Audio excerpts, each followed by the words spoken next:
बारावीच्या परीक्षेनंतर वर्षा बंगल्यावर राहायला जाणार असं देवेंद्र फडणवीस म्हणाले।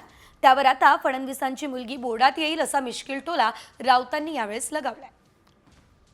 देवेंद्र फडणवीस अजून वर्षा बंगल्यावर का जात नाही, हा मारुती कांबळेचं काय झालं यासारखा आमचा प्रश्न आहे। इतके महिने झाले मुख्यमंत्रीपदाची शपथ घेऊन, पण मुख्यमंत्री पदाचं जे अधिकृत निवासस्थान महाराष्ट्राचं आहे तेथे अद्याप आमच्या राज्याचे लाडके मुख्यमंत्री देवेंद्र भाऊ फडणवीस हे अद्याप राहायला का जात नाहीत। असं आहे की शिंदे साहेबांनी वर्षा सोडल्यानंतर त्या ठिकाणी मला जायचं आहे।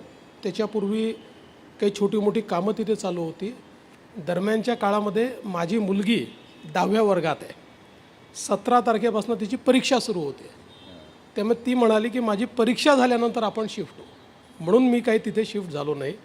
परीक्षा झाल्यानंतर त्या ठिकाणी शिफ्ट होईल। पण इतक्या वेड्यासारख्या चर्चा, मला तर वाटतं माझ्या स्तराच्या माणसांनी अशा चर्चांना उत्तरही देऊ नये, अशा प्रकारच्या चर्चा आहेत। माननीय मुख्यमंत्र्यांनी काल सांगितलं की त्यांची मुलीची 10वीची परीक्षा, मी त्यांना शुभेच्छा देतो। त्यांच्या मुलीला ती बोर्डात पहिली येऊ,